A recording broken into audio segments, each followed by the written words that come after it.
1999-ի ապրիլի 17-ին վերաբացվեց Նորավանքի Սուրբ Աստվածածին եկեղեցին, որն անձամբ բոցեց Գարեգին առաջին կաթողիկոսը։ Վեհափառը վերջին անգամ էր մասնակցում հրապարակային միջոցառման, նրան ուղեկցում էր Գարեգին arczepiskopos Ներսիսյանը, որն էլ հետո դարձավ հայ առաքելական եկեղեցու հաջորդ կաթողիկոսը։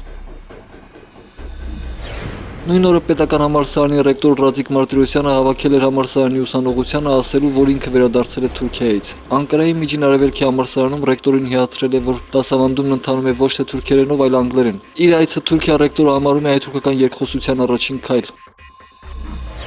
Հայ կոմերիտականները ամերիկյան ագրեսիայի ենթարկված սերբ ժողովրդի կողքին են 1999-ի այսօրը նրանք Երևանի փողոցներում բարձրացրել են նախագահ Քլինտոնի խրտվիլակը եւ սպառնում են այրել այն։ Զոհասեղանը ամերիկյան դեսպանատան տարածքն էր, որտեղ նրանց սպասում էին քաղաքացիական ակուստով անհայտ անձինք։ Հենց նրանք էլ թռցրեցին Քլինտոնի խրտվիլակն ու փախան։ Կան մեր մեջ տղաներ, որոնք կորած են դոլարով, կորցրել են իրենց պատիվը, որպես հայ ներկայացուցիչ, ինքը զինվորական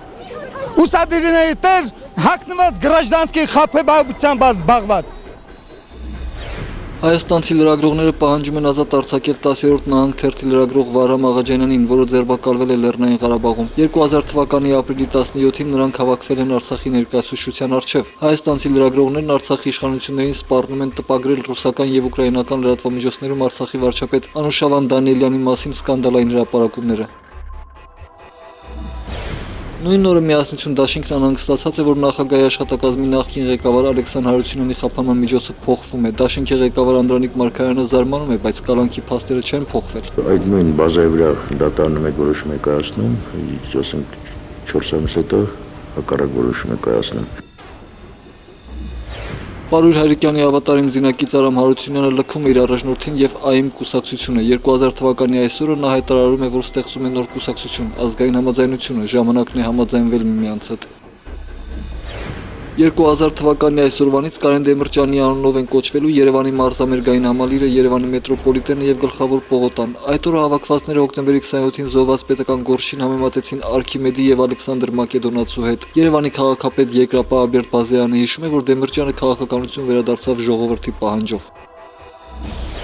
2001-ի ապրիլի 17-ին ազգային ժողովը քննարկում է ապօրինի հանրահավաքներ եւ երթեր կազմակերպելու համար նախատեսված պատժաչափերը։ Ըստ այդ օրենքի, եթե ապօրինի հանրահավաքի ժամանակ մարդ է զոհվում, կազմակերպիչը դատապարտվում է 3-ից 10 տարվա ազատազրկման։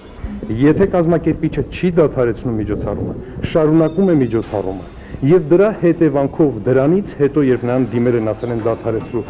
վրա են հասնում ծանր հետևանքները, այդ դեպքում եւս նա ենթակա է քրեական պատասխանատվության։ Ստացվում է, որ եթե մեկը սրտի նոպայով մահացավ, կազմակերպիչին դրա համար կարող են պատասխանատվության ենթարկել։ Նույն օրը Վազգեն Սարգսյանի մայրը Գրետա Սարգսյանը դժգոհ է, որ հասարակությունն առանձնապես հետաքրքրված չէ հոկտեմբերի 27-ի դատավարությամբ, այն անցնում է կիսադատարկ դահլիճում, իսկ Նայիրի Հունանյանն էլ շատ խնամված է։ Իր տեսքից չի զգացվում, որ ինքը խոշտանգված է, որտեղ ինքը հզոր պաշտպաններ ուներ, Պարույր Հայրիկյանի նման պաշտպան, որ եկան մտնում էր եւ իրեն ասում էր՝ մի վախեցի, ամեն ինչ լավ կլինի։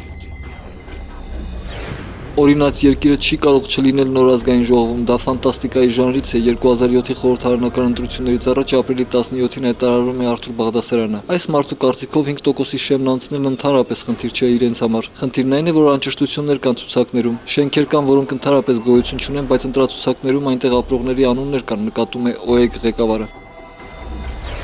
2012-ի ապրիլի 17-ին խորհրդարանական հաջորդ ընտրություններից առաջ անձնագրերի եւ վիզաների վարչության պետը վստահեցնում է, որ ընտրությունների ժամանակ անձնագրերի պակաս չի լինի։ Մինչ այդ խոսվում էր, որ անձնագրերի սղությունը բացատրվում է ընտրությունների առիթով շրջանառության մեջ մտած մի քանի հազար կեղծ անձնագրերի առկայությամբ։ Սղությունը պայմանավորված է ոչ թե նրանից, որ կեղծ անձնագրեր են տպագրվում,